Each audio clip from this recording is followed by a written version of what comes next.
Hello everyone. जैसे कि आपको पता है कि मैंने एक 60 डेज़ पूरा प्लान बनाया है वीडियो री एग्ज़ाम के लिए, उसकी तैयारी के लिए। तो आज उसी का डे 1 है और मैंने कहा था, पिछले वीडियो मैंने बात किया था कि मैं जो भी पढ़ूंगी पहले मैं आपके साथ उसको रिवाइज़ करूंगी, देन मैं अपनी आगे की पढ़ाई कंटिन्यू करूंगी। तो वो शेयर करने के लिए सबसे पहले मुझे अपने घर के कामों को निपटाना होगा, फिर मैं आपके साथ शेयर कर पाऊँगी। तो चलिए पहले मैं फटाफट सारे कामों को निपटाती हूँ, फिर आपसे मिलती हूँ शेयर करने के टाइम पे।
कल मैंने पढ़ा था, उसको मैंने कहा था मैं रिवाइज़ करूँगी और फिर मैं आगे जो है आगे उसको बताऊँगी, फिर आगे मैं अपना कंटिन्यू करूँगी पढ़ाई।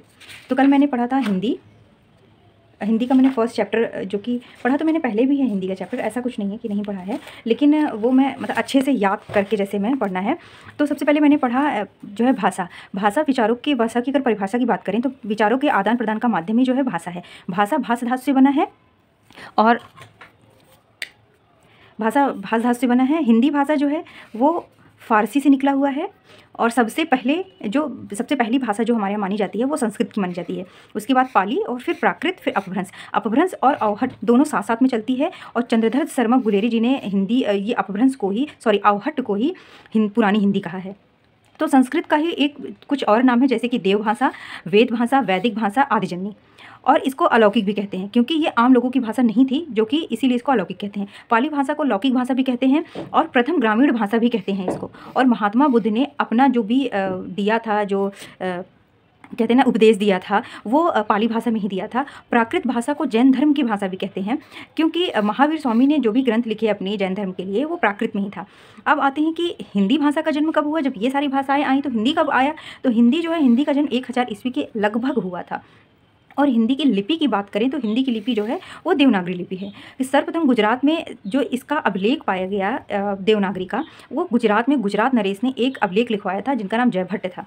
और हिंदी का पहला अभिलेख कहाँ मिला, ये बंगाल में मिला, जो कि लक्ष्मण सेन ने इसको लिखवाया था। ये बंगाल के शासक थे। और हाँ, जो आता है कि ये देवनागरी लिपि किससे आई है, ये इसका सोर्स क्या है, तो देवनागरी का सोर्स कुटिल है और कुटिल का भी सोर्स ब्राह्मी लिपि है। और लिपि दो टाइप की होती है, ब्राह्मी और खरोष्ठी। तो खरोष्ठी ये जो है ब्राह्मी लिपि लेफ़्ट टू राइट लिखी जाती है और खरोष्ठी लिपि लिखी जाती है राइट टू लेफ़्ट। तो इसको हम कहते हैं कि उर्दू, ये सब जो लैंग्वेज है उसकी लिपि है ये, और ये जो हमारी इंग्लिश है ये सब जो है हमारी ब्राह्मी लिपि से है। अब आते हैं कि अपभ्रंश, यानी इसी को पुरानी हिंदी भी कहते हैं। तो इसके जो टाइप हैं, यानी कि इस भाषा के कितनी भाषाएँ हैं, इसकी कितनी सब भाषाएँ हैं। जैसे पहली जो है वो है सोरसैनी है, ब्रांचड़ है, खश है और पैसाशी है, महाराष्ट्री है, मागधी है, अर्धमागधी है। तो जो अब इनके जो है कुछ बोलियां भी हैं, कुछ इनकी सब और लैंग्वेज है, सब भाषा है। जैसे कि इस सोरसैनी की 4 भाषाएं हैं, पश्चिमी हिंदी, राजस्थानी, गुजराती और पहाड़ी। और ब्रांचड़ से निकली हुई है सिंधी और खस से नेपाली। हाँ, नेपाली पहाड़ी से भी निकली कहीं कहीं माना गया है और खस से माना गया है। पैसाची से 2 भाषाएं निकली हैं, लहंदा और पंजाबी। लहंदा भी पंजाबी है, लेकिन ये पाकिस्तान में जो पंजाबी बोली जाती है वो वाली पंजाबी है। और महाराष्ट्री से मराठी निकली है। और मागधी से 4 भाषाएँ निकली हैं, जैसे ये बिहारी हिंदी, बांग्ला, उड़िया, असमिया। और अर्धमागधी से पूर्वी हिंदी है, और पूर्वी हिंदी की भाषाएं, जैसे मागधी से डायरेक्ट हम 4 भाषाएं निकल गई हैं, लेकिन इससे अर्धमागधी से पूर्वी हिंदी है। पूर्वी हिंदी से 3 भाषाएं हैं, अवधी, बघेली, छत्तीसगढ़ी। अब आते हैं कुछ इनकी सब बोलियां हैं और ये कहाँ कहाँ बोली जाती हैं। तो पश्चिमी हिंदी की 5 बोलियां हैं, जैसे खड़ी बोली को ही कौरवी कहते हैं, और ये जो है बोला जाता है मेरठ, सहारनपुर, बुलंदशहर, शामली और बागपत वाले इलाके में बोला जाता है, ये बोली जाती हैं ये बोलियाँ। और ब्रिज भाषा जो मथुरा में बोली जाती है, आगरा, फिरोजाबाद, उसके आसपास जो पार्ट हैं, ये मथुरा के आसपास जितने पार्ट वो हैं, जो भी शहर हैं, और उन सब में आगरा ये ब्रिज भाषा बोली जाती है। और हरियाणवी तो वेल नोन है, हरियाणा में ही बोली जाती है। और हाँ, हरियाणवी को कहीं कहीं बांगरू भी लिखा आता है कि बांगरू किस बोली का नाम है, तो वो हरियाणवी का नाम है। और कन्नौजी कन्नौज में बोली जाती है, इटावा, औरैया, कानपुर और कन्नौज में बोली जाती है। बुंदेली बोली जाती है झांसी में, जालौन में, ग्वालियर में, और भी इसके आसपास वाले इलाके में क्या बोली जाती है, बुंदेली बोली जाती है। अब ये तो पश्चिमी हिंदी की बात हो गई। अब आते हैं राजस्थानी में। राजस्थानी में भी 4 पार्ट है। मालवी, ये है साउथ राजस्थान में, और मेवाती नॉर्थ राजस्थान में बोली जाती है, मारवाड़ी वेस्ट राजस्थान में बोली जाती है, और जयपुरी, ये जयपुरी को ढिढारी भी कहते हैं, ये ईस्ट राजस्थान में बोली जाती है। और आते हैं अब ये वाले पार्ट में, जो मागधी है, इसमें बिहारी, बांग्ला, उड़िया और असमिया है। जो बिहारी भाषा है, ये भी 3 भाषाओं में 3 बोलियों में ये बटी हुई है। पहली तो भोजपुरी है, मगही है और मैथिली है। भोजपुरी जो ईस्टर्न यूपी वाले पार्ट में बोली जाती है, और मगही वेस्ट बिहार में बोली जाती है। मैथिली जो है वो ईस्ट बिहार में बोली जाती है। और हाँ, मगही कई बार पूछा गया है कि बिहार में कौन कौन से ज़िले में बोली जाती है, तो गया और पटना 2 ज़िले में बोली जाती है ये। और अब आते हैं इधर अवधी, जो अयोध्या, लखनऊ, जो अवध वाला एरिया अपना है, वो उसमें अवधी बोली जाती है। बघेली, रीवा, जबलपुर, ये सब पार्ट में जो है बघेली बोली जाती है। और छत्तीसगढ़ी ऑब्वियसली छत्तीसगढ़ में बोली जाती है। ये मैंने आज ये पढ़ा मैंने। इसको पढ़ने के बाद इसका सोर्स मेरा रहा है आदित्य पब्लिकेशन, और कुछ जहाँ मुझे लगा कि नहीं, मैं एग्जैक्ट क्लियर एक वो नहीं बना पा रही हूँ, इसका शॉर्ट नोट नहीं तैयार कर पा रही हूँ, हैंड राइटिंग बहुत अच्छी नहीं है, क्योंकि मैंने फटाफट इसको नोट्स बनाया है।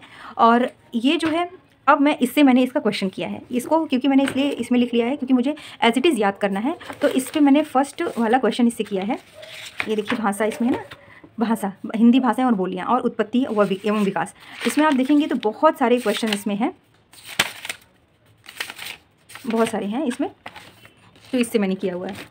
अब जो सेकंड मेरा जो मैंने कल पढ़ा था वो था जीएस का जो पार्ट था, उसमें मैंने पढ़ा था भारत का भूगोल में मैंने पढ़ा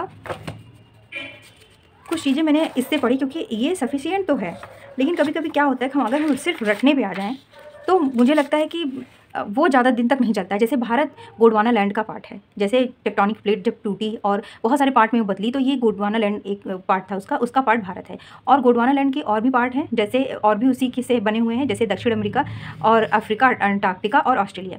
ये मैंने पढ़ा है। प्राकृतिक रूप से 4 भागों में भारत को विभाजित किया जाता है। पहला तो उत्तर पर्वतीय क्षेत्र, विशाल मैदान, तीसरा प्रायद्वीप पठार, और चौथा तट एवं द्वीप। इसके बाद इसमें इस बुक में था कि गंगा के बारे में था, और फिर इस तरह से बहुत सारी नदियों के बारे में था, जो कि मैंने पढ़ा यहाँ पे।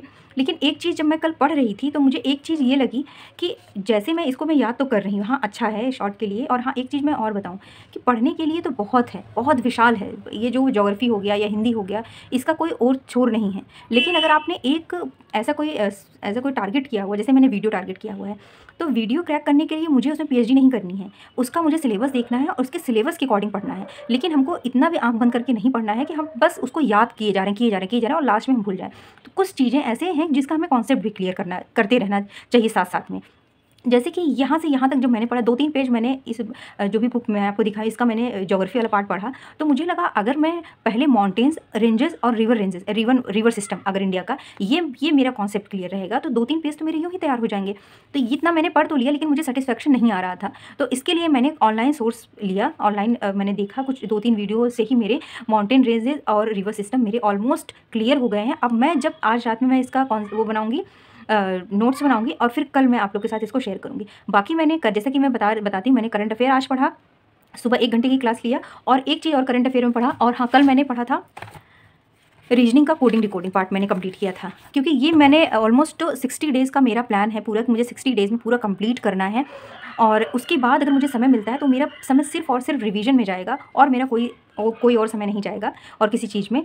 तो मैंने आज की, ये तो मेरी कल की पढ़ाई थी जो मैंने अभी बताया। आज मैंने करंट अफेयर पढ़ा, करंट अफेयर के बाद मैंने पढ़ा करंट अफेयर पढ़ा, और क्या, और हाँ, और बाकी ये सारे सब्जेक्ट में आगे क्योंकि करंट अफेयर मैंने सुबह ही पढ़ लिया था, तो वो मैं अभी आपको बता दे रही हूँ। बाकी चीज़ें मैं क्या पढ़ूँगी ये वीडियो के लास्ट में आपको बताऊँगी कि मैंने अभी क्या क्या पढ़ा। तो अब बाकी आगे वीडियो में बने रहिए और देखिए मैं किस तरह कर रही हूँ पढ़ाई।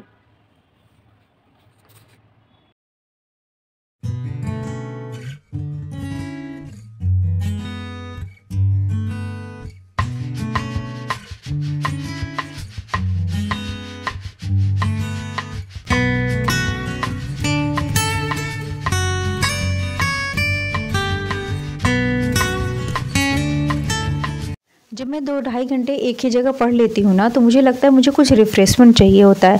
फिर मैं उठती हूँ और एक गिलास पानी पीती हूँ, फिर मैं थोड़ी देर 1 घंटे आधे घंटे के लिए किचन गार्डन में बैठ के पढ़ती हूँ, तो मैं पूरी तरह से रिफ़्रेश हो जाती हूँ और फिर मैं आके पढ़ती हूँ। तो आज की पढ़ाई मैं कंटिन्यू करती हूँ, तो आप लोग भी जाइए और अपनी पढ़ाई कंटिन्यू करिए।